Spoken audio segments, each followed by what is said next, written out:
Salut, c'est Tom de Tom Migo Photographie et voici la deuxième partie de la revue photo du mois d'octobre 2017.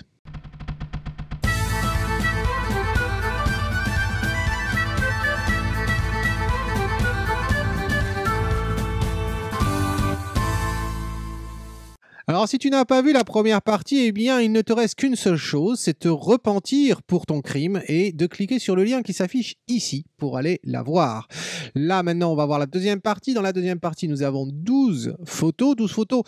Certaines sont très intéressantes, d'autres j'avoue m'ont posé des problèmes, mais on va voir ça en détail. Et on va commencer avec une photo de Georges. Alors je connais cette photo parce que Georges fait partie de la classe argent de la Photo Academy et donc m'avait envoyé cette même photo il y a quelques semaines pour faire une critique. Voilà.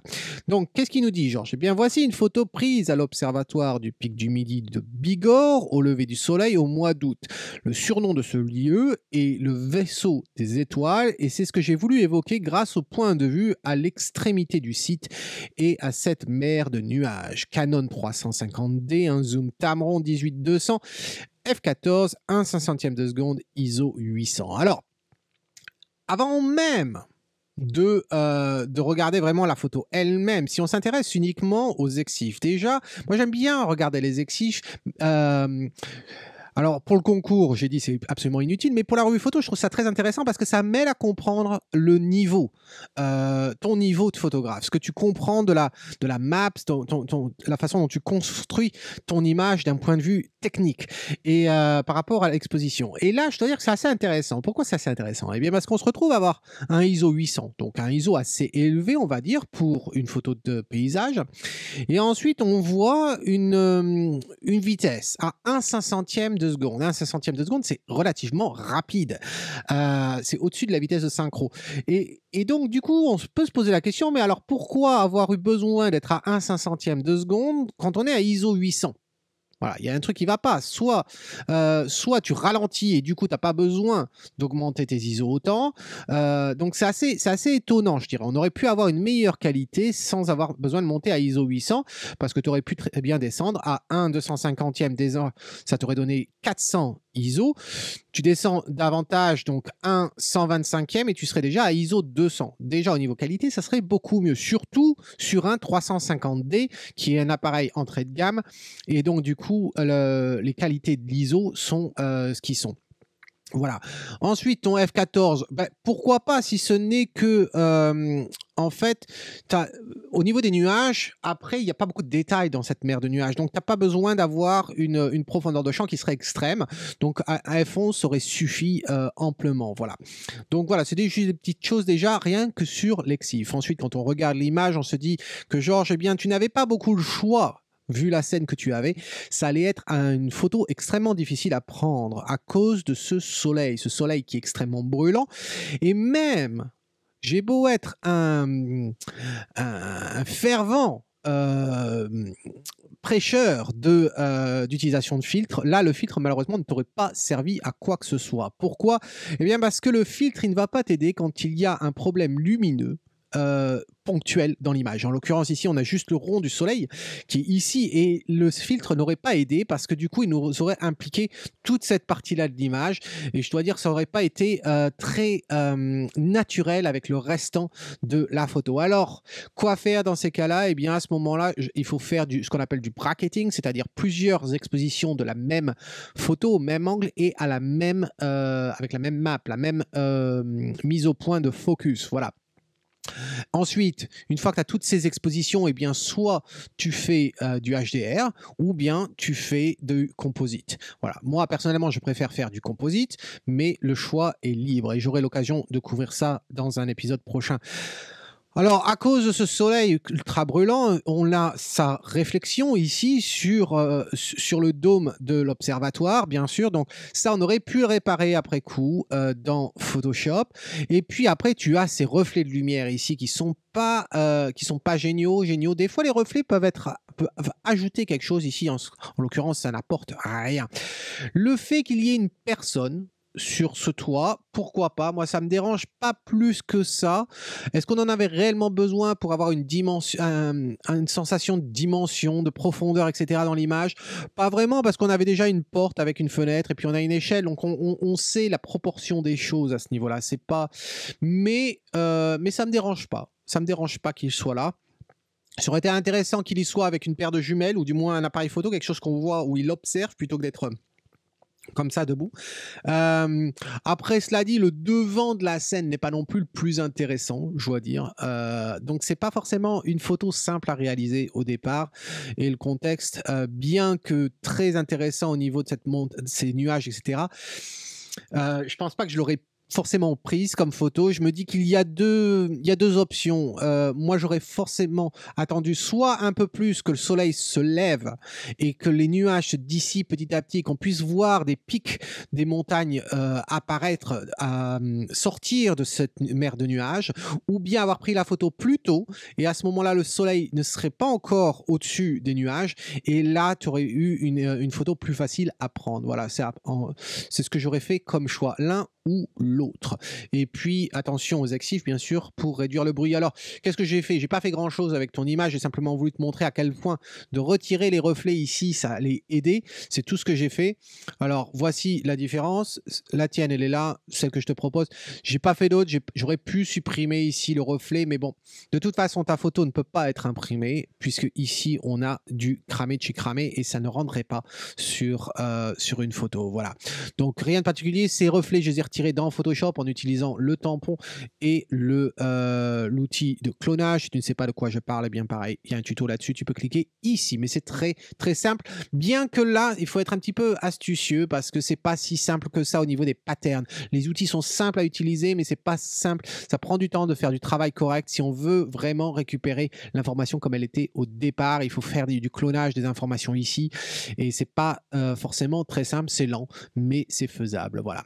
Mais sur une photo comme ça vaut pas le coup de s'embêter.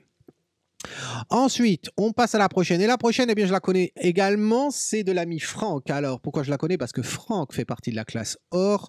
Et lors de notre dernier rappel, le Sky, eh bien, on a eu l'occasion d'en discuter brièvement de cette photo. Alors, que nous dit Franck? Eh bien, il nous dit: Hello Tom, ce mois-ci, je te propose cette image capturée près de chez moi. J'ai rencontré pas mal de soucis pour avoir une bonne exposition. Cette image est une fusion HDR de 5 images où j'ai eu pas mal de soucis à retirer le bruit présent. Que penses-tu de cette image? Merci d'avance pour tes conseils. Alors, j'ai pas les détails d'exposition de cette photo. Moi, je trouve ça intéressant. Ça me rappelle une vue qui est pas très loin de chez mes parents, dans le Lot-et-Garonne, à la vallée du Lot. Ça me rappelle beaucoup ceci. Cela dit, je peux comprendre que tu as des soucis. C'est en fin de journée. Malheureusement, je crois que tu y as été un petit peu tard, mais c'est aussi pas forcément la bonne saison. Voilà, c'est pas forcément la bonne saison parce que si tu avais, été plus dans l'été, je crois que tu l'as prise récemment après l'été, si tu avais été dans l'été, tu aurais eu plus de chance à avoir le soleil qui se couchait un peu plus loin. Voilà. Et donc un peu plus loin, voulait dire qu'on allait avoir un peu plus de lumière dans la vallée. Je trouve que là, il n'y a pas assez de contraste. La vallée est déjà dans, non pas l'obscurité, mais le soleil est déjà couché. Donc du coup, on n'a pas beaucoup de rayons qui passent. C'est une lumière assez douce, très diffuse. Et j'aurais préféré quelque chose d'un petit peu plus contrasté, avoir peut-être des ombres d'ailleurs au niveau des arbres par ici. Ça aurait été intéressant. Là, c'est un petit peu dommage, mais le point de vue est intéressant néanmoins d'avoir toute cette vallée et on voit bien le relief du coin. Alors, qu'est-ce que j'ai à te proposer, Franck? Pas grand-chose réellement. Voici ce que ça donne. Alors, c'est vrai que ça peut paraître un peu dramatique. Je vais mettre l'un à côté de l'autre. Voilà, s'il veut bien. Alors, pourquoi je suis parti là-dessus? Encore une fois, tu remarqueras que la différence entre ta version et la mienne, c'est simplement que j'ai voulu récupérer un peu plus de luminosité dans cette vallée, dans ces champs qui étaient déjà plus clairs que les flancs de forêt, mais je trouvais que ça nécessitait quand même un peu plus de contraste, un peu plus de pumps dans tout ça. Voilà, donc on a une petite idée de ce que ça pourrait ressembler si on avait plus de lumière avec un coucher de soleil qui serait un peu plus éloigné, donc un peu plus au loin dans la photo ici. Alors qu'est-ce que j'ai fait réellement? Bah, pas grand-chose, hein, tu vas voir, c'est très très simple, je dois dire. Au niveau des règlements de base, pas grand-chose. Le contraste que j'ai augmenté certainement de 21. Après, la clarté, j'ai augmenté aussi de 10%, mais la plupart du travail, je l'ai fait avec la brosse. Alors, la brosse, elle est là. Sur cette brosse ici, comme tu peux voir avec le masque, en fait, les ombres, je les ai baissées vraiment de 50%. Les ombres, les blancs aussi baissés, mais en fait, ils sont baissés, mais pas pour grand-chose. Je crois que c'était des résidus d'un autre traitement. Et quand tu baisses les blancs, tu fais pas beaucoup de choses quand ils sont pas cramés. Donc, ça fait pas grand-chose ici.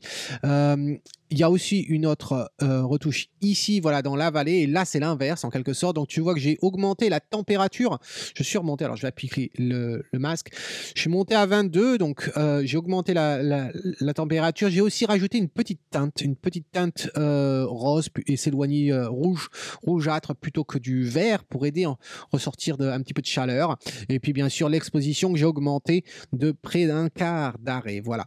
Donc, c'est tout réellement sur ça. J'ai pas utilisé de filtre gradué dans l'image ni quoi aux caisses. Et puis, je vérifie. Je crois que j'ai dû appliquer. Est-ce que j'ai appliqué du TSL? Je ne pense pas. Voilà, apparemment non. Et dans le détail, j'ai augmenté le détail bien sûr, mais avec un masque assez important comme tu peux le voir. Si j'appuie sur la touche Alt et je clique dessus, tu vas voir que c'est sur toute la vallée. Voilà. Donc, dis-moi Franck ce que tu en penses. Pareil, je les remonte l'un à côté de l'autre. Voici. À gauche, c'est ta version, à droite, c'est ce que je te propose. Et je trouve qu'il y a un peu plus de vie, un peu plus de réalisme dans la version que je te propose. Voilà. Donc, dis-moi ce que tu en penses dans un commentaire. Ensuite, on va passer à la prochaine. Et la prochaine est de Fabrice. Alors, que nous dit Fabrice ? Je vais afficher son texte. Voici, il nous dit « Bonjour, ma première photo sur le site. » Eh bien, félicitations Fabrice et merci de nous avoir rejoints. J'ai racheté un appareil il y a un mois. Une photo prise un matin au bord de la rivière Drôme. J'aime l'ambiance, mais c'est difficile.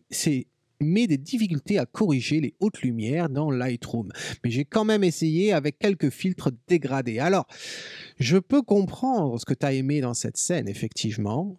Quand on la regarde, c'est agréable. C'est le matin, c'est ces matins qui sont un petit peu frais et donc du coup, on a cette eau qui est plus chaude que l'air ambiant et on commence à avoir cette histoire de vapeur là, petit nuage là qui sort. C'est assez intéressant. On se croirait presque en Islande, mais bien sûr face au soleil. Et je dois dire, c'est le plus difficile. C'est le plus difficile en photo.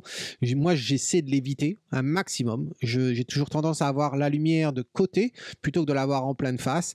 Et là, c'est vrai que tu as forcément souffert ici, là, sur la gauche. On ne peut pas récupérer ça. On ne peut vraiment pas. Ce qui est intéressant, c'est qu'on a un héron ici. Voilà, on a un héron qui est juste là. Et malheureusement, on ne le voit pas assez. On ne le voit pas assez dans la scène. C'est un petit peu dommage. Alors, moi, ce que j'ai à te proposer, je vais te montrer de suite. Hein, ce que j'ai à te proposer, j'ai fait différents tests, mais je crois que c'est vraiment la dernière chose que j'avais à te dire. C'est que, quitte à sauvegarder cette image, autant supprimer la partie que l'on n'aime pas. Donc, j'ai fait un recadrage, en fin de compte, de l'image. J'ai également, au départ, j'ai supprimé dans Photoshop, il y avait des... je vais afficher cette version. Ici, je crois que c'est simplement ces fleurs que l'on a des fois, comme les fleurs de pissenlit, ou bien des toiles d'araignée ou quoi que ce soit. Mais en tout cas, c'est blanc ici et ça attrape l'œil. Et donc, c'est vrai que je préférais retirer ça. Mais après, comme j'ai fait le recadrage juste après, c'est vrai qu'on le voit pas forcément. Après, j'ai coupé un petit peu à la base également, je suis remonté un petit peu plus. L'idée, c'était de se concentrer un peu plus sur le héron, si on pouvait le voir davantage. On aurait pu retirer cette branche, voilà, ici. J'aurais je pense que je l'aurais retiré, mais c'est vrai qu'il n'y a pas que ça qui me gêne. Il y a aussi ces branches qu'on a ici qui sont pas idéales. Je reconnais que si tu avais essayé de te rapprocher davantage du héron, peut-être qu'il serait parti. Je ne sais pas, c'est tendance à pas être très peureux, hein, les hérons, hein. Donc on a tendance à pouvoir se rapprocher, mais je ne sais pas à quel point c'était possible. Mais en tout cas, j'aime l'ambiance et je trouve que dans cette photo, ça fonctionne encore. C'est sûr que ta version à toi, eh bien, qui était un petit peu plus verte, hein, on remarquera qu'elle est un petit peu plus froide, ta version, mais on a surtout à gauche, on a vraiment ce ciel complètement cramé et qui est dommage. Alors, qu'est-ce que j'ai fait du coup dans cette version? Eh bien, pas énormément, à part le recadrage, hein. Je vais te montrer le recadrage que j'ai fait. Donc j'ai vraiment serré. Pareil, le ciel, je trouvais qu'il y avait beaucoup d'informations dans le ciel qui ne servaient pas à grand-chose. Donc j'ai resserré, on récupère le héron au croisement des tiers un peu mieux. Donc on lui donne un peu plus de force. Ensuite, tu remarqueras que j'ai augmenté un peu la température et j'ai augmenté un petit peu la teinte légèrement. Mais c'est tout, j'ai rien fait d'autre en split toning, bien sûr, rien du tout. Et je m'aperçois que Lightroom n'est pas en français, qu'elle est en anglais. Mais bon, depuis, vous connaissez où sont tous les boutons. Voilà. La netteté, j'ai augmenté, mais avec un masque, comme tu peux voir, assez important également. On va l'afficher. Voilà le masque. Et puis, c'est tout. Donc, dis-moi ce que tu en penses. Hop, ça a sélectionné trop d'images. Je vais prendre les deux. Voilà. Dis-moi ce que tu en penses, Fabrice, de ces deux, de la version que je te propose, de mes arguments. Est-ce que tu trouves ça intéressant? Est-ce que tu as l'impression que ta photo tu lui donnes vie en fait en faisant ce que je te propose, en récupérant une photo qui au départ eh bien, était gâchée à cause de ce soleil dont on a besoin pour récupérer cet éclairage assez particulier qu'on a le matin. Voilà. Maintenant, on va passer à la prochaine. Et la prochaine est de Eric. Eric, voici la photo d'Eric. Photo très très lumineuse, hein, vraiment un moment différent dans la journée. Et Eric, il nous dit le Lot, au pied du village d'Estaing, fief de notre ancien président. Voilà. Il a pris ça avec 1/125e de seconde à f10, 22 mm sur un APS-C et ISO 100. Alors, j'ai appris des choses, hein, Je ne savais pas qu'il y avait le village d'Estaing, et je ne savais pas qu'il y avait une relation d'ailleurs entre le nom du village et puis l'ancien président. Et puis pour moi, ce qui est intéressant, et là c'est vraiment personnel, c'est-à-dire que j'ai grandi au bord du Lot. Voilà. Mais pas dans le même département que Eric. Et donc, du coup, moi, la taille du Lot, par chez moi, eh bien, il faut multiplier peut-être la largeur de cette rivière ici par facilement entre 5 et 10 fois. Et le Lot est navigable là où j'ai grandi, navigable avec des bateaux, alors que là, c'est quand même un fond, la rivière est beaucoup plus réduite et pas profonde du tout ici en comparaison. Donc, c'est intéressant de voir comme quoi des gens peuvent vivre au bord de la même rivière, mais la rivière ne ressemble pas du tout au même endroit. Voilà. Donc, cela dit, ton image, Eric, je la trouve très intéressante. Ça fait une très belle carte postale. On voit tout. On voit tout de ce qu'il y a à savoir sur ce village. Je trouve que tu lui donnes justice. Vraiment belle lumière, etc. La seule chose que j'aurais à dire, c'est que vraiment, tu aurais pu bénéficier d'un filtre polarisant, je dois dire, légèrement. Et c'est à cause du ciel. C'est pas le reflet du village en soi. Le reflet du village ne me dérange absolument pas. C'est vraiment ce ciel ici qui est extrêmement lumineux et ça gâche tout, je trouve. Ça gâche vraiment tout. Je suis pas un fan des grosses réflexions dans l'eau, etc. Je trouve que des fois, quand ça fait un peu trop miroir, c'est un peu trop déjà vu, etc. Là, ça me gêne pas trop. C'est purement au niveau luminosité. Et c'est vrai que si de suite, on met nos mains comme ça devant l'écran, eh bien, on s'aperçoit que là, on voit réellement le village. On apparaît ça, et là, de suite, on est un petit peu ébloui par ce ciel très clair dans l'eau. Voilà. Alors, quoi faire? Eh bien, à part faire un recadrage, il n'y avait vraiment pas grand-chose d'autre. Alors, c'est ce que j'ai fait. Voici, on va les voir l'un à côté de l'autre. J'ai fait un léger recadrage et j'ai aussi assombri la luminosité. Je trouve que ça ressort mieux. Alors, je vais l'ouvrir en une seule fois, voilà, pour te montrer ce que ça donne. Ta version était comme ça. Voici la version que je te propose. Alors, j'en ai profité pour faire autre chose aussi, hein. J'en ai profité pour assombrir légèrement la pierre qui était vraiment très très blanche. Hein. Si on s'aperçoit ici, les toits étaient vraiment très blancs. Il y avait un certain manque de netteté également dans l'image, alors qu'on n'était pas sur une petite photo. Donc il y avait un manque de netteté. Et là, dans celle que je te propose, on ressent la pierre, on voit tous les détails. Alors, qu'est-ce que j'ai fait si on va dans le module de développement? La netteté dont je te parle, elle est ici, mais tu t'aperçois qu'en fait, c'est un masque à 75. Bien sûr, l'eau, on n'en a pas besoin, et dans le ciel, on n'en a pas besoin non plus. Donc, c'était très bien à ce niveau-là. Au niveau du cadrage, eh bien, voici ce que j'ai coupé. J'ai essayé de couper le moins possible, de quand même garder du ciel en haut. Je voulais pas trop couper sur le bord pour qu'on voie un bâtiment de l'autre côté de ce pont, mais c'était vraiment réduire ici en bas au maximum jusqu'à ce qu'on arrive à toucher le bord du reflet de cette tour. Voilà. Et ensuite, j'ai utilisé la brosse. Alors, la brosse, j'ai utilisé à 2 endroits. La première pour l'eau. Tu t'aperçois que les hautes lumières ici, je les ai baissées à -100. Et j'ai même réduit l'exposition d'un peu plus de 1/4 d'arrêt. Voilà. Donc ça va nous réduire la luminosité de la rivière. Et ensuite, eh bien, l'autre brosse, c'était pour réduire cette luminosité sur les toits. Et tu t'aperçois que les hautes lumières, je les ai baissées un petit peu. Et j'ai également baissé les blancs. Voilà. Et enfin, il y a un troisième point. Le troisième point, il est sur toute la scène principalement, sauf l'eau. Et là, c'était rajouter un petit peu de clarté dans la scène. J'aurais pu passer également ici, hop, voilà. Pour récupérer un petit peu de texture dans toutes ces pierres, dans ces arbres, etc. Un peu de contraste. Donc voilà le tout pour cette image. Donc dis-moi, Eric, décidément j'en sélectionne beaucoup trop. Dis-moi, Eric, ce que tu en penses de ces 2 versions que j'affiche encore une fois, voilà, ici. Est-ce que tu trouves que mes arguments sont valables et est-ce que tu aimes ce que j'ai fait ou pas? Voilà, tu es libre de penser ce que tu veux, bien sûr. Alors dis-moi tout ça dans un commentaire.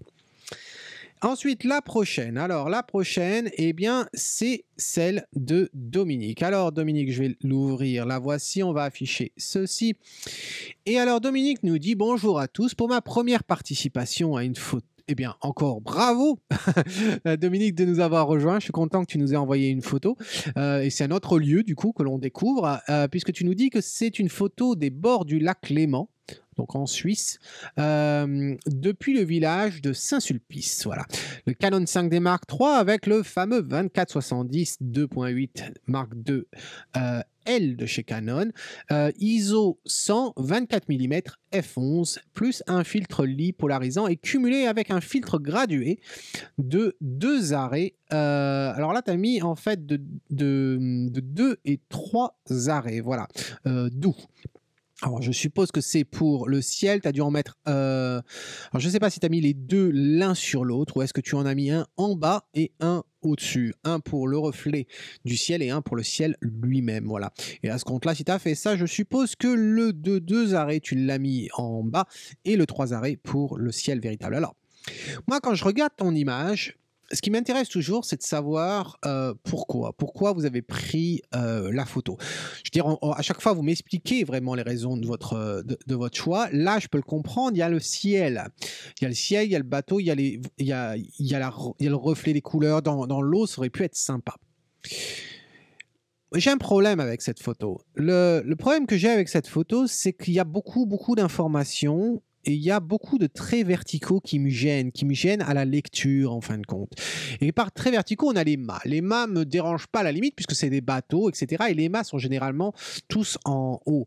Seulement, on a des poteaux ici. Les poteaux qui servent à amarrer les bateaux dans ce port. Et ça me gêne parce que du coup, ça nous fait des traits partout, plus le reflet des mâts. Et donc, du coup, j'ai l'impression d'avoir un grillage devant les yeux. Et ça me gêne beaucoup. Et est-ce que ça apporte quelque chose? Est-ce que c'est intéressant d'avoir toutes ces lignes? Je trouve pas.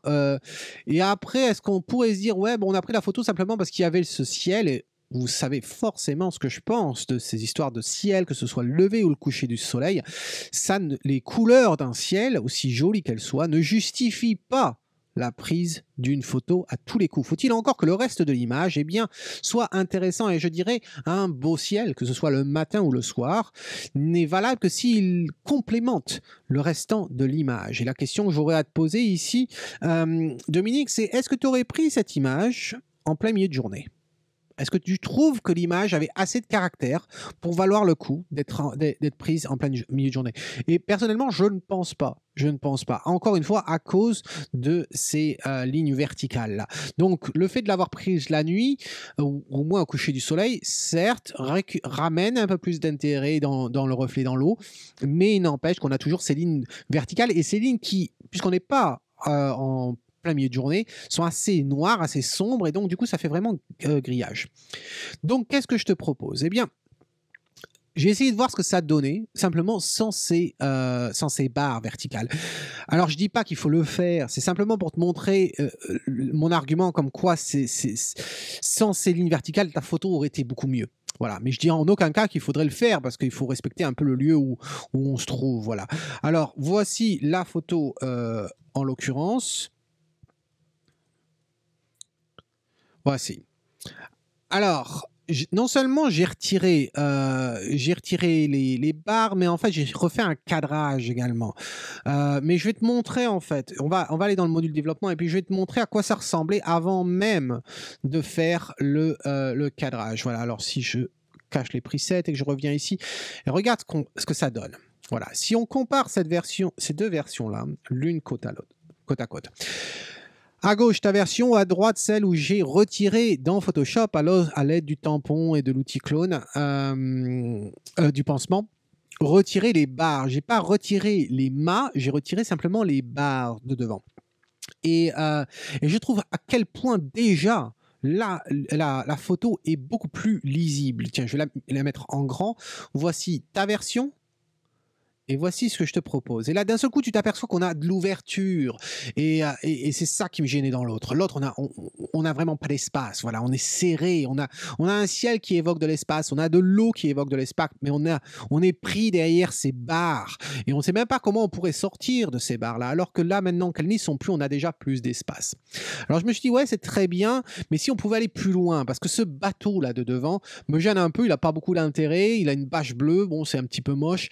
Voilà. Et si on ne l'avait pas. Et c'est là que je me suis dit, bah, peut-être que si j'applique un cadrage, eh bien peut-être que ça peut marcher. Donc voici ce que ça donne en plein écran. Alors bien sûr, plein écran, l'image était ce qu'elle est, donc elle est un petit peu floue là. Mais je trouve que déjà, je trouve ça un peu plus intéressant. On voit un peu mieux les canards d'ailleurs, que tu remarqueras que j'ai pas retiré. On voit un peu mieux les canards. Et puis cette mouette ici. Donc dis-moi ce que tu en penses, Dominique. Est-ce que ça a du sens ce que je te dis ou pas? Voilà. Donc dis-moi tout ça dans un commentaire. Je l'affiche une dernière fois. Voici les deux photos. Ensuite, on passe à l'ami Clément. Alors l'ami Clément qui nous dit: salut Tom. Je te propose ce cerf en plein brame. Je trouve que le noir et blanc correspond mieux à la scène que la couleur. Je trouve en plus que cela permet de mieux faire passer le bruit au 3200 ISO. J'ai aussi volontairement gardé les particules dans l'air autour de la gueule du cerf pour mettre en valeur le brame. Qu'en penses-tu? Alors les exifs, c'est 400 mm. Comment tu as fait pour faire un 400? Tu as acheté un nouvel objectif d'ailleurs? 400 mm, 5.6, ISO 3200 et 1/50 de seconde. Alors pourquoi on dirait, tiens, mais comment Tom il connaît le matos de Clément? Bah, tout simplement parce que Clément est venu faire un stage avec moi il y a 1 an de ça ici en Écosse. Et à l'époque, il était Pentax. Et au sortir du stage, en fait, il a acheté un 5D Mark III et puis un 70-200 et un 24-70, je crois. Voilà. Donc, c'est pour ça que je n'étais pas au courant qu'il avait un 400 mm. Je suppose que ça va être le 400 que tu as, celui à la pompe, là. Dis-moi tout ça. Eh bien, écoute, ta photo, elle est magnifique. Elle est magnifique, monsieur. Bravo, félicitations, vraiment. Je trouve ça très intéressant. Tu m'avais déjà envoyé une photo en privé d'un cerf, voilà, ou des bois du cerf qui essayaient de se cacher derrière des buissons. Là, je trouve ça très intéressant ce que tu as fait là. Je suis d'accord avec toi au niveau du noir et blanc. Ça ressort sûrement mieux que la couleur, surtout qu'en automne, l'herbe fonction de là où on est, l'herbe a tendance à être orange et donc du coup avec le poil de la bête, eh bien des fois c'est pas forcément facile d'avoir assez de contraste, de bien voir la bête en question. Là je la trouve très bien, ton idée de particules me va également. Je dois dire que j'aurais quand même supprimé d'autres particules, celles qui sont ici et ici, qui n'apportent à la limite rien. Je comprends ici l'intérêt. Et puis ensuite, ce que j'ai remarqué, c'est ici derrière, on a une tige qui est floutée et qui me gêne un petit peu, je dois dire, qui serait facile à retirer, ainsi que cette partie-là. Et pourquoi cette partie-là? C'est parce que des fois, en fonction de l'appareil que l'on a et de la fermeture, etc., on a du diaphragme, j'entends, le bokeh n'est pas très très doux et en l'occurrence ici on voit quand même des contours qui me gênent un petit peu, c'est pas très flou tout ça, comparé aux arbres par exemple où c'est très très flou, ici par exemple c'est très très doux et là c'est un petit peu trop abrupt à mon goût et donc je supprimerai ça rien que pour garder la douceur du reste parce que ça a tendance à attirer mon regard, voilà.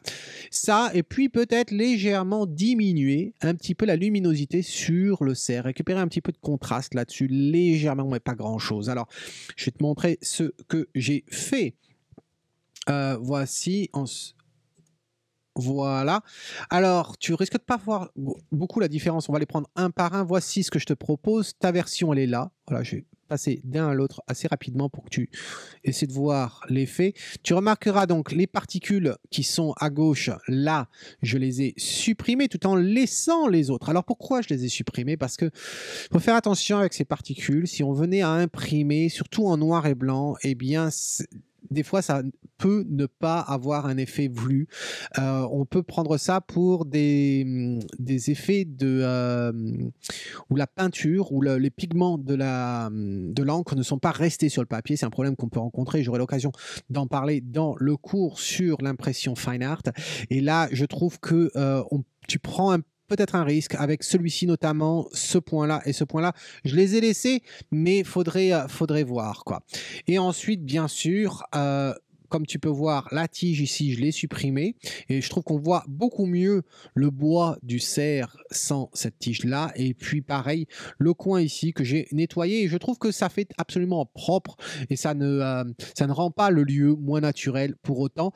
Tu remarqueras enfin que j'ai réduit un peu la luminosité sur le corps, sur le tronc, sur la tête et le cou de ce cerf. Voilà. Alors, comment je m'y suis pris? Eh bien, on va dans le module de développement avec la bonne lumière, s'il vous plaît.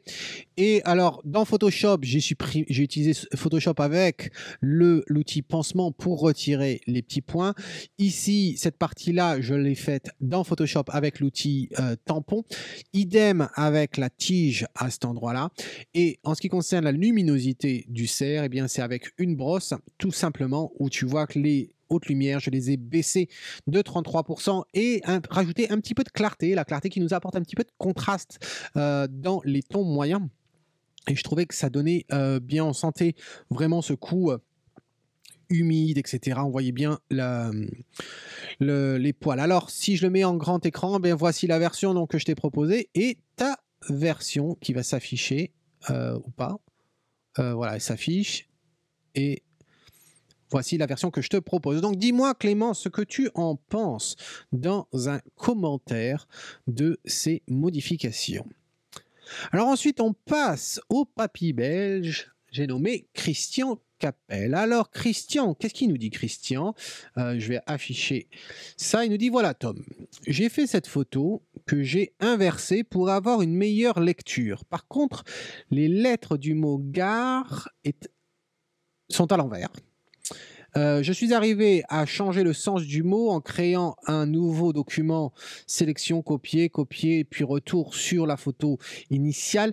Le résultat est pas trop mauvais, mais j'aimerais savoir comment tu fais dans les réglages de l'art. Alors, tout d'abord, avant de parler de cette histoire du mot gare, alors quand je regarde ton image, Moi, la première chose que je remarque, c'est qu'il y a, il y a beaucoup de noir, il y a beaucoup d'obscurité dans ton image, ce qui est pas forcément un problème, mais bon, voilà, quand on affiche, c'est du noir de chez noir et puis même si c'était pas bouché et qu'on pourrait détecter des petits détails, au niveau de l'impression, ça rendrait pas, c'est trop sombre pour voir quelque chose et une fois imprimé, on aurait quelque chose qui serait pas forcément très propre. Voilà, donc quand on est dans les tons sombres et qu'on n'a pas de détails, eh bien, ça nous donne un effet vraiment moche. Voilà. Donc voilà déjà ce que j'aurais à dire là-dessus. Et donc à cause de ça, eh bien, j'aurais tendance à changer le cadrage.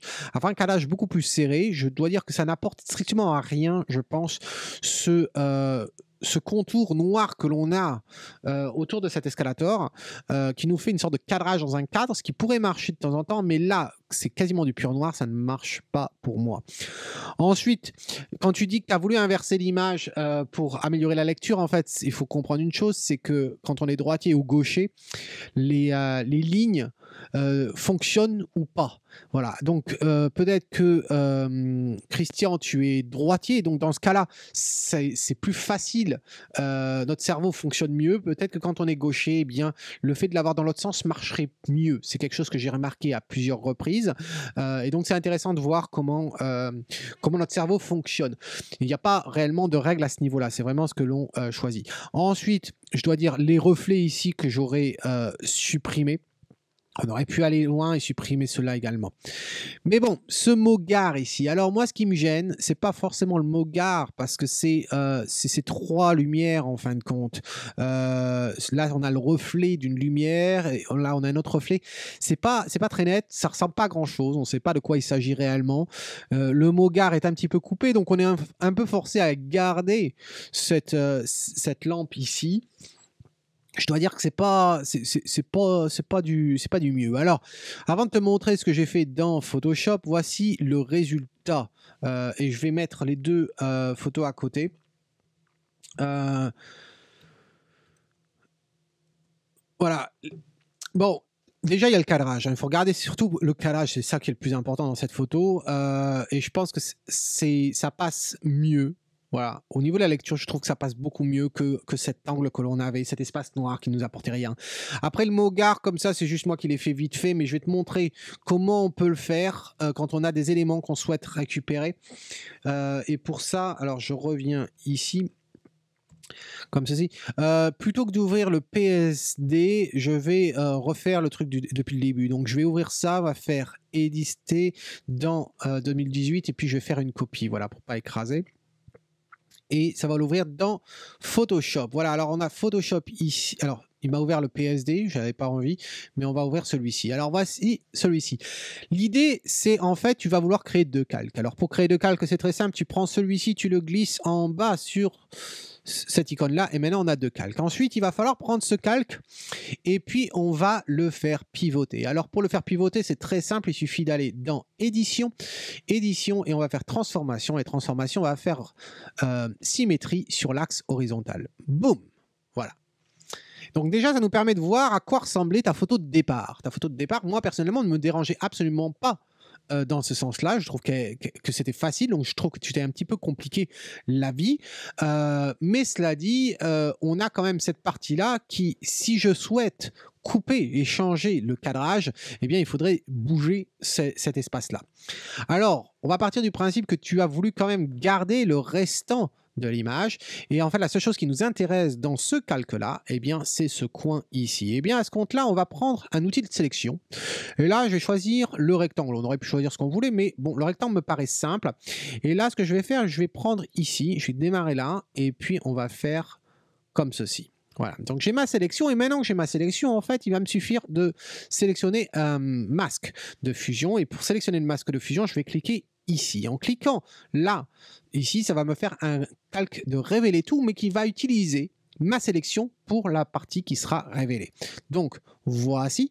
Et donc, du coup, on se retrouve à avoir, bien sûr, deux fois la même information. L'information ici, gare, qui représente notre nouveau calque, eh bien, on ne la veut pas ici, bien entendu. Donc, on va utiliser l'outil de déplacement, c'est la lettre V. Et maintenant qu'on a ça, eh bien, on va pouvoir déplacer notre calque. Et tu t'aperçois que je peux simplement, voilà, le déplacer ici. tout simple. Après, si tu voulais faire le cadrage dont je parlais, eh bien à ce compte-là, on serait peut-être amené à le bouger ou pas, voilà, comme ceci. À ce moment-là, on peut sélectionner les deux calques et puis faire un Shift, CTRL, Alt et E. Et ça va nous créer en fait un nouveau calque basé sur ces deux premiers. Tu vois, je peux désactiver les deux premiers, ils ne servent absolument à rien, juste pour l'historique. Et là maintenant, je vais utiliser l'outil de recadrage. Et l'outil de recadrage, eh bien, ça va être très simple. Je vais choisir quelque chose qui va faire du 2 par 3. Voilà. Et en ayant du 2 par 3, je vais le déplacer et je vais fermer davantage, davantage, davantage, davantage. Voici, comme ceci, et j'aimerais bien le descendre aussi de plus, voilà. Donc si je fais ça, jusqu'à arriver à cet endroit-là pour pas bouffer le coin, comme ceci, et on pourrait même aller jusque là, voilà, par rapport à cette lumière. Je clique sur Entrée et voici notre photo. Après, tu peux bien sûr jouer avec différents outils pour supprimer l'effet que tu as ici et comment tu veux l'intégrer. Donc, j'espère que c'est un peu plus clair comment on peut jouer avec différentes parties de l'image et inverser une section de l'image et garder une autre partie inversée ou pas. Voilà. Donc voilà ce que j'avais à te proposer. Attends, du coup, il m'a créé plein de fichiers. Donc, qui sont pas tous nécessaires.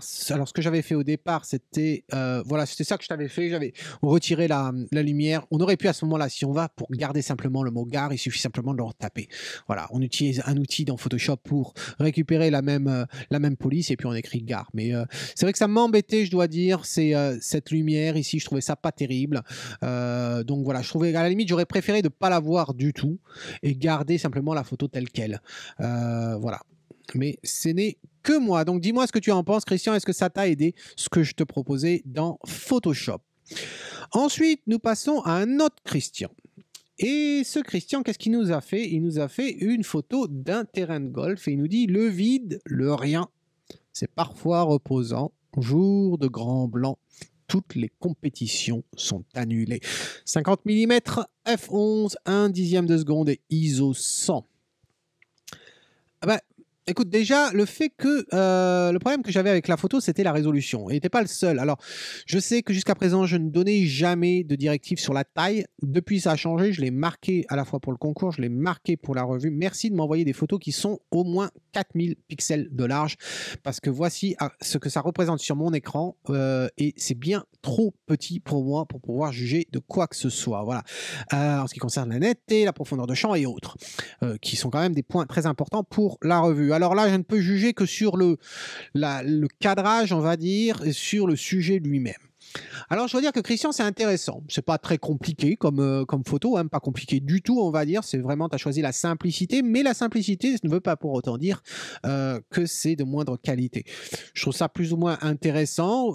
J'aime bien, on a tous tendance à aimer la brume, à aimer le brouillard, parce que ça nous donne un effet assez intéressant qu'on voit pas tous les jours. Et là, je dois dire que c'est très, très sympa. En plus, bien sûr, la couleur rouge du drapeau du trou contraste bien avec le reste, donc ça marche. Alors j'ai fait autre chose sur ton image, mais c'était simplement d'augmenter la netteté pour que je puisse mieux juger. Donc voilà, j'ai augmenté la netteté pour que ça donne bien, mais c'est sûr que si je zoomais davantage, la qualité serait moins bien. Mais voilà, ça m'aide à voir l'image. Tu as fait du bon travail en ce qui concerne le cadrage. Non seulement c'est horizontal, mais tu as bien démarqué le drapeau, le piqué du drapeau de l'arbuste qu'on a derrière. Donc ça, c'est une bonne chose. On n'a pas trop de superposition. La seule superposition qu'on ait, c'est celle-ci, mais tu ne pouvais pas l'éviter. Non, je trouve que c'est une photo simple. Moi qui suis entouré de terrains de golf dans tous les villages de mon pays, je vois très bien une photo comme ça dans un hôtel, dans une chambre d'hôtel, dans un club de golf. Ça me choquerait pas du tout et je trouverais ça très bien. Voilà. Ça peut être une belle photo de promotion d'un terrain de golf. Voilà. Mais cela dit, je t'avouerai que est-ce que les compétitions seraient annulées en Écosse si le temps était comme ça? La réponse serait non. Voilà. Donc, ils y vont quand même quand le climat est comme ça, et même quand ils ventent, car ils ventent quasiment tous les jours. Donc, ici, ils n'ont peur de rien. Donc voilà, pas grand-chose à dire, Christian, sur celle-ci, que je trouve c'est intéressant, et puis ça correspond à ce que tu avais voulu capturer. Donc voilà, bravo. Alors après, on va attaquer 3 photos sur lesquelles j'ai rencontré des difficultés. Des difficultés à proposer quelque chose de différent ou à faire quelque chose directement sur l'image. Et on commence par celle-ci qui est de Catherine. Catherine qui est une nouvelle qui nous a rejoint. Et donc, celle-ci, je me rappelle que Catherine avait posté 2 fois. Enfin, il y avait eu un petit souci sur la Photo Academy, sur la page où elle l'avait posté. Et donc, je me rappelle qu'il y avait un commentaire de sa part qui disait que cette photo avait été prise sans trépied. Voilà. Mais je dois dire, c'est pas ça qui... Cette information-là n'apporte rien dans ma critique à ce niveau-là, je dois dire. Bon, c'est un canal qui a été pris à f8, ISO 100, avec un Olympus. Et je ne sais pas trop quoi penser de cette image. Je m'aperçois que tu as traité le ciel. Et comment je le sais? Parce que quand on zoome sur l'image, on s'aperçoit sur la lisière des feuilles, on s'aperçoit qu'en fait, en réalité, le ciel était beaucoup plus clair. Mais je dois dire que tu as fait un traitement propre. Voilà, ça me gêne pas beaucoup. C'est vraiment, il faut vraiment être pointilleux pour pouvoir le remarquer. Donc c'est propre comme travail, c'est pas trop dérangeant. Je t'avoue que je suis pas sûr du volume que représente cette scène d'herbe sur la droite. Je sais pas trop quoi en penser. Est-ce que je l'aurais pris de cette façon-là? Je ne pense pas. La scène en soi me rappelle beaucoup des peintures que l'on voit, des bords de Seine parisienne. On pourrait imaginer même une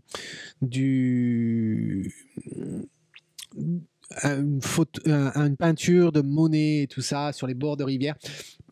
Ça aurait pu s'y prendre. Ce qui me gêne, c'est qu'il y a un traitement bizarre. Il y a un traitement bizarre au niveau des arbres. Alors, je crois qu'il devait y avoir pas mal de vent. On peut remarquer qu'il y avait que l'animation dans l'eau également. Est-ce qu'il y avait pas mal de vent, je pense. Il y a un manque de netteté un peu partout. C'est assez curieux comme effet. On dirait qu'on a baissé le contraste ou baissé la clarté.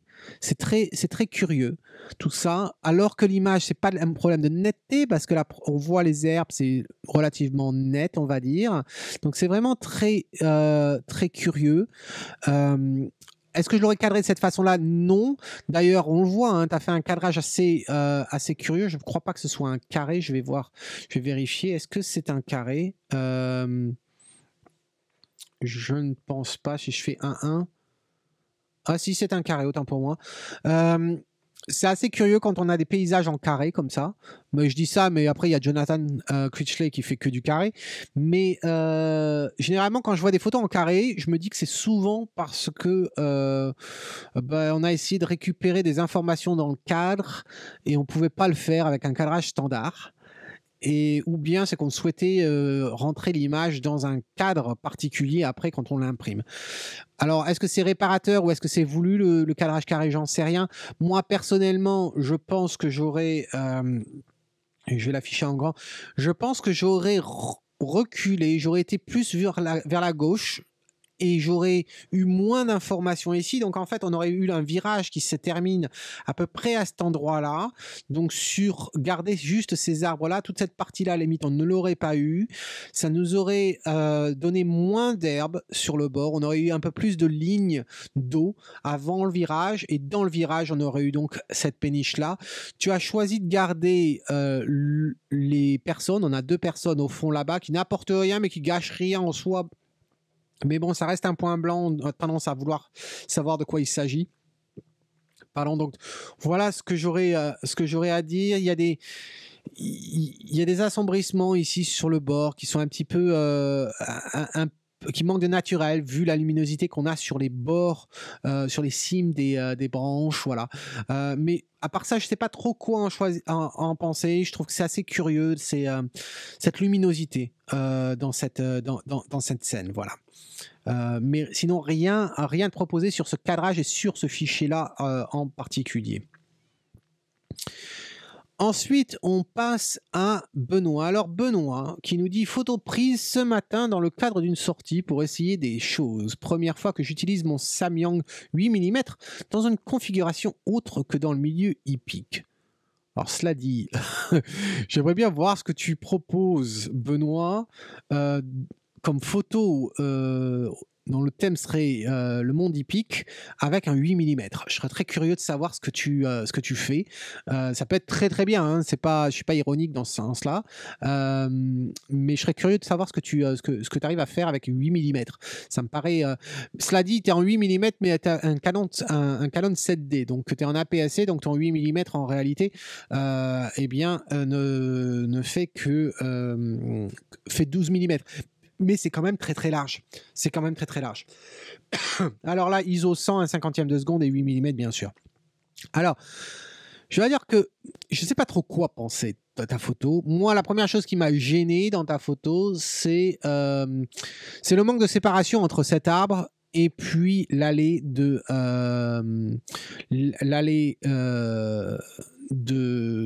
raisin là, la vigne. J'aurais préféré un petit peu d'espace, un poil plus d'espace.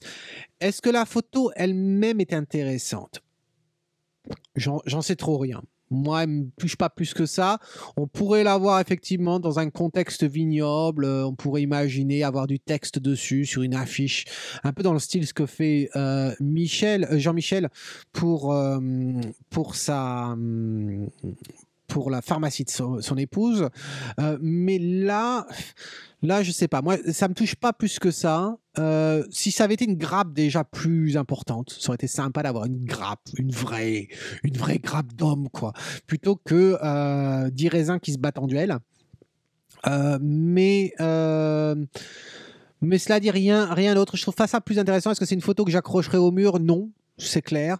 Ce que je remarque, c'est que bon, 8 mm, c'est pas si mal que ça. Si t'as pas recadré après, je trouve que c'est pas mal au niveau de la qualité du verre. Voilà, c'est pas tordu. Je suis assez étonné qu'il n'y ait pas tant plus que ça de distorsion. Voilà, dans cette image. Donc c'est plutôt pas mal, je dirais à ce niveau-là. C'est intéressant. Mais sinon, d'un point de vue photo et cadrage, je trouve pas ça très intéressant en soi et j'avais pas grand chose à proposer là-dessus. Désolé Benoît. Donc dis-moi ce que tu en penses et j'aimerais bien que tu nous montres des photos hippiques dans l'académie. Poste-nous des photos hippiques avec le 8 mm. Voilà, je serais très content de voir ce que tu proposes. Et ensuite, eh bien, c'est Béatrice. Béatrice, notre reine. Une des deux reines du concours photo, Béatrice, alors qui nous dit bonjour Tom, je te présente cette photo prise en sous-bois. Je ne suis pas convaincu de ma composition. Ce qui m'a attiré, c'est le contraste entre les mousses et les feuilles mortes sur le sol. Oui, en effet, en ce moment, les couleurs sont très saturées, voire fluo dans la forêt, et ce n'est pas moi qui ai abusé du curseur. J'ai essayé de me servir de ces cailloux moussus pour faire une ligne, mais bof. Il y a peut-être trop de choses dans cette photo. J'attends tes conseils, Béatrice. Eh bien, Béatrice, ouais, bof. Bof. Bof. Je t'avoue que j'ai passé longtemps. Sur les 3 photos, hein, les 2 photos précédentes, plus celle-ci, j'ai passé beaucoup plus de temps que sur toutes les autres, à essayer de trouver quelque chose à faire, quelque chose à suggérer. Et là, je dois dire, sur celle-là en particulier, j'ai essayé de recadrer dans tous les sens. J'ai rien réussi. Encore une fois, hein, merci de m'envoyer des photos de 4000 pixels de large, parce que voilà, c'est tout petit. C'est un petit peu dommage. Alors, je sais pas. Je comprends l'intérêt du lieu. Mais la photo pour moi ne marche pas. Ça pourrait faire à la limite, on pourrait dire que ça fait une belle photo de fond d'écran, Mais c'est tout. C'est pas une photo. Il n'y a rien à lire en fait dans cette photo. Il y a vraiment rien. On est vraiment très passif. On n'est pas. La photo ne nous prend pas en tant que spectateur, ne nous prend pas à partie, ne nous amène pas quelque part. Voilà, c'est un statement. Voilà, voilà ce que j'ai à te dire. Voilà ce que je te montre. Point barre. Il y a rien à réfléchir. Il y a rien à. Il y a pas à chercher à midi à 14h. C'est une scène d'automne avec sous forêt, avec de la mousse sous les pierres et des feuilles mortes partout. Point barre, ça s'arrête là. Est-ce qu'il y avait autre chose qu'on aurait pu faire là-dessus? Moi, j'aurais joué la simplicité personnellement. Je me serais concentré sur, par exemple, un pied. Et on avait joué avec ça avec Agnès quand elle était venue au mois d'avril, bien que ce soit pas la même saison. On avait essayé de jouer là-dessus, sur les racines des arbres et la mousse. Voilà. Des fois, on cherche un peu trop les choses compliquées et ne serait-ce que de se simplifier. Tu vois, tu aurais pu. Je montre ici parce qu'on voit des belles racines d'arbres avec la mousse. Ça aurait été plus intéressant de se concentrer là-dessus, de se concentrer sur une petite scène ici, plutôt que de prendre toute une scène énorme comme ça. On a cette, je vais dire cette tige, mais cette branche d'arbre là qui traverse, qui n'a pas vraiment d'intérêt et qui nous en fait casse la moindre vision avec ces lignes verticales qu'on avait jusqu'à présent. Oui, ça part un peu partout dans tous les sens. C'est un petit peu le bordel, Béatrice. Non, ça ne marche pas pour moi, je suis désolé. Donc essaie de faire plus simple la prochaine fois. Vraiment, passe un peu plus de temps et que ce qui te plaît, et tu l'as dit dans ton texte, que ce qui te plaît, c'est ce contraste de la mousse, des pierres et des feuilles. Eh bien, concentre-toi là-dessus plutôt que de nous montrer tout. Voilà, c'est peut-être ça à regarder. Il te reste encore du temps. Pourquoi ne pas faire quelque chose dans la semaine qui vient? Voilà ta petite mission.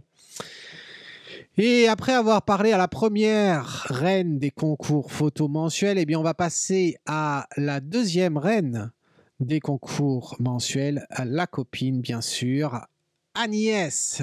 Agnès. Agnès, eh bien ça m'a fait très très plaisir de voir cette photo. Ça me fait plaisir à plein de niveaux. Ça me fait plaisir à plein de niveaux, mais je vais lire d'abord cette photo. Le message d'Agnès. Coucou Tom, voici le résultat de ma petite escapade à Roquefixade que tu as pu suivre presque en direct. Ciel très chargé ce jour-là avec beaucoup de vent. J'ai attendu la lumière. Avec un petit smiley, qu'en penses-tu? Par contre, j'ai l'impression que la lumière sur la gauche de l'image attire trop mon œil. Et le fameux personnage en rouge, certes tout petit, mais j'ai hésité à le supprimer. Ton avis? Les exifs, c'est une ouverture à 13, 1 centième de seconde et 32 mm. Et ISO 100 bien sûr. Alors, je vais l'afficher en grand cette image. Je vais afficher en grand et alors pourquoi ça me fait si plaisir que ça de voir cette photo? Mais déjà, quand Agnès disait que je l'ai presque vue faite en live, en fait, il faudrait que j'explique. Agnès a été très sympa d'essayer de m'aider à trouver des lieux pour proposer un stage en Ariège. Alors depuis, j'ai annoncé que je faisais le stage dans les Pyrénées-Atlantiques, dans la vallée d'Ossau. Donc si tu es intéressé, n'oublie pas qu'il y a un petit questionnaire qui va m'aider à gérer les dates pour, ça va être entre le 10 juillet et le dernier week-end d'août où j'y suis, c'est-à-dire le 13 août. Entre ces dates-là, eh bien si tu es libre, si tu veux venir faire un stage dans la vallée d'Ossau, et j'ai une petite surprise, ça va être d'enfer, eh bien clique sur ce lien ici pour remplir le formulaire et pour me donner tes disponibilités. Alors, ça, Agnès est allée visiter différents points dans l'Ariège pour voir ce qui était faisable, intéressant pour l'été. Et donc du coup, on a découvert ce château, cette ruine Roquefixade. Et donc du coup, elle est allée passer une journée à voir cet endroit, plus à notre endroit, pas très loin de chez l'ami Richard d'ailleurs. Et donc elle est montée voir ce château, voir le plan pour voir s'il y avait quelque chose qui valait le coup en photo. Et je dois dire, Agnès, bien sûr que ça vaut le coup. Une très belle photo, un très bel angle. Et alors ça me fait vraiment plaisir parce que Agnès, elle avait un petit smiley là parce qu'elle a dit qu'elle a attendu la lumière. Et quand je regarde cette photo, eh bien ça me fait plaisir de savoir que tu es passé à la maison. Au mois d'avril dernier, faire un stage à la maison, et j'aime à croire que ça se voit. Parce que Parce que j'aurais sûrement prise comme ça, cette photo. Voilà, je retrouve beaucoup de mon style dans cette photo. Et pourquoi je dis ça? Eh bien, c'est au niveau de l'éclairage. C'est au niveau de l'éclairage. J'adore cette lumière. J'adore la lumière où on a l'impression qu'il y a l'homme en haut, Dieu qui nous éclaire avec des spots de lumière, les différentes scènes de ce paysage vallonné ariégeois. Et je trouve que cette scène vraiment nous montre ça. Alors, tu nous parles de la luminosité à gauche, ici à cet endroit-là. Est-ce que c'est trop visible? Je ne pense pas, je ne pense pas. Après, est-ce qu'il n'y a pas grand-chose à cet endroit-là? Certes, il n'y a pas grand-chose à cet endroit-là. S'il y avait eu une ferme plus visible, s'il y avait eu une église, alors là, ça aurait été l'apothéose d'avoir ce spot de lumière à cet endroit-là. On ne l'a pas. Est-ce que c'est grave, docteur? Non, c'est pas spécialement grave. À la limite, je préfère l'avoir là plutôt que nulle part ailleurs. J'adore l'éclairage que l'on a à cet endroit-là, sur ce flanc de la colline, et que le reste en bas de la vallée est dans l'obscurité, entre guillemets. J'aime cette lumière que l'on a sur le château Roquefixade. Je trouve ça super. Ne t'en fais pas, cette partie à gauche ne vole pas la vedette au château. Le château est assez grand. En ce qui concerne la personne au rouge, heureusement qu'il portait un pull rouge, heureusement, comme ça on peut le voir, heureusement qu'il est là, il apporte une information cruciale sur la taille des choses, sur les dimensions, sur la profondeur des choses, donc vraiment super. Alors, est-ce qu'on s'arrête là, Agnès? Eh bien non, personnellement, il y a un petit peu trop de ciel, un ciel qui a une couleur assez curieuse, qu'on ne sait pas trop quoi faire, et je dois dire qu'à ce moment-là, eh bien, on peut le réduire, on peut réduire ça davantage, et tu vas voir qu'on a la possibilité de donner plus de force à ce château perché de Roquefixade que j'aimerais visiter l'été prochain. Si vous êtes intéressé par faire un stage dans l'Ariège, eh bien, dites-le moi, faites-le moi savoir, et à ce moment-là, eh bien, j'essaierai d'organiser un stage dans l'Ariège en plus du stage dans les Pyrénées. Voilà. Alors, j'appuie pour te montrer ma proposition, et voici ma proposition. Voilà. Alors, qu'est-ce qui change d'une photo à l'autre? Eh bien, pas grand-chose, si ce n'est le cadrage. Alors, attends, dans celle-ci, voilà. Alors, qu'est-ce que j'ai fait? Eh bien, c'est le cadrage réellement. Si j'appuie sur le module D, on va voir. J'ai simplement coupé du ciel. Voilà, c'est tout ce que j'ai fait par rapport à ta photo. Voici ton original là, j'avais vraiment rien fait d'autre. C'est simplement ça. J'ai rajouté peut-être un peu plus de contraste. Est-ce qu'il y en avait réellement besoin? J'avoue que je ne suis pas sûr maintenant que je vois ça. J'ai rajouté aussi de la clarté. Si je retire le tout, le contraste nous apporte un peu plus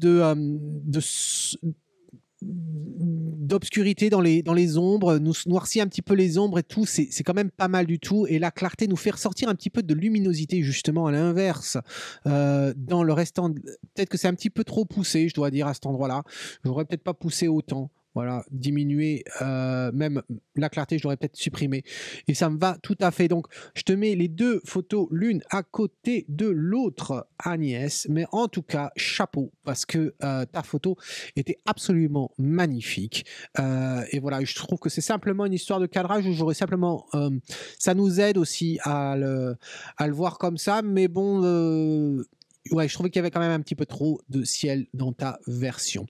Dis-moi ce que tu en penses dans un commentaire. Et donc, nous arrivons enfin à la fin de toutes ces photos. J'espère que vous avez trouvé cette revue intéressante, cette deuxième partie de revue, voilà.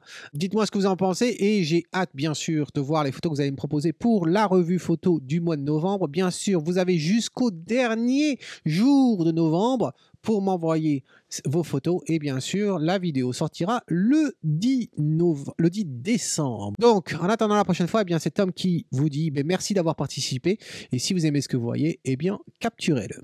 Cheers!